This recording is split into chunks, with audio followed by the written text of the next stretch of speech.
every weekend I do 5 things to really prepare me for the coming week. Some of them only take 5 minutes to do, others might take a little bit longer. But the truth is, I don't want to spend an entire weekend cleaning. I don't want to spend an entire weekend meal prepping. I don't want to spend an entire weekend just doing stuff in the house because I want to be able to do things with my family. I also want to be able to relax. So I'm going to show you the 5 things I do every weekend and tell you why they help me prepare for the week. Step 1, we wash our sheets every weekend, either Saturday or Sunday, whatever day we have more time. But I feel like washing my sheets on a weekend helps me start the week fresh. So it's one reset I love to do on a weekend is wash my sheets. And every weekend we just do 15-minute resets. We don't spend the entire weekend cleaning. In fact, we really only clean maybe a total of 30 minutes. Everyone picks an area and they clean it. Each kid's in charge of cleaning their room over the weekend.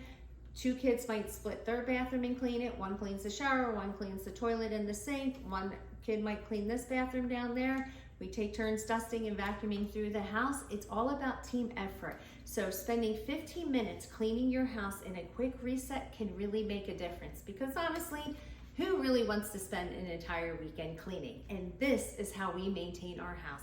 We just do these 15-minute resets throughout the week, and Saturday we do what is needed. Number 2, we meal prep. Every week I love to cut up fruits and veggies so we have them ready for the week. That way the kids can grab them for a snack or have them for breakfast. I also love to make sure we have at least 2 breakfasts prepped. That way the kids can heat them up in the morning or we can get them ready and heat it up, and it's not making our morning so stressful. Literally, meal prepping breakfast has been a lifesaver for me. I also love to meal prep one side, especially rice, because that seems to take forever to cook. And that way during the week when we have rice, I can just heat it up. And I also like to prep 1 to 2 proteins. It's usually some type of chicken. It makes life easier, especially for those busy nights. And we can also use them for lunch. And I'll also meal prep lunches for the kids because kids are always hungry. That way when they are done homeschool, they can grab their lunch, they can eat it when they're ready. But these are the things that really make a difference. So if you don't meal prep, I highly suggest you meal prep. Number 4, after we're done meal prepping, I reset the kitchen. The reason why is I want a nice clean kitchen Monday morning, and I want to make sure that we clean up really well from meal prepping, because trust me, meal prepping can get a little crazy sometimes. Not only do I wipe off my kitchen table, I also make sure all the dishes are in the dishwasher, all the dishes are washed and they are put away. And I make sure that all the counters are wiped off because I don't want any crumbs or anything sitting on our counters, and I want a nice clean kitchen. Last but not least, I vacuum the floor. I don't want any crumbs or dirt on my floor at the end of the weekend. And number 5 is I double check our calendar for the week. Yes, I've already planned ahead of time, but I like to double check the calendar in case my husband's work schedule changed. I just had a therapy appointment canceled for one of my kids this week. All those things affect our schedule for homeschooling and actually affect our meal planning. So I have to go back and make some adjustments. Once those things are done, I am able to see if we have time for a field trip, if we have time to do extra school this week, or kind of just see what's going on. Then I take the time to plan my week. I want to make sure that the kids are trying to get a certain amount of lessons done each week. My oldest one, her schedule is pretty much set. She does language every day. She does English every day, spelling every day. She also does math every day. And then we do science and history as a family and Bible as a family. So I break those up to times and she knows what times they will start each and every day. My son does a lot of in-person learning, but he also does stuff every day.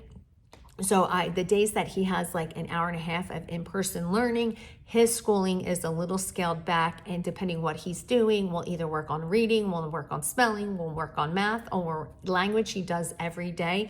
But I like to make sure that I'm balancing out with what he's learning in person with his therapist, with what he's learning at home. So it helps him out. He's not just focused completely on one thing all day and it drains his brain.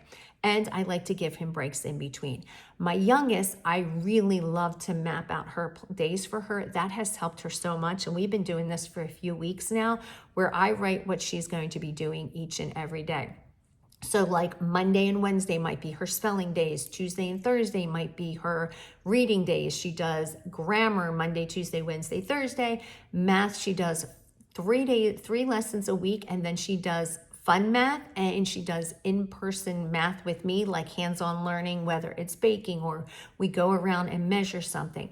But I know what she's doing basically every week. I just have to check the lessons to see if it's something I think she's going to understand right away or if it's going to take a little bit of time.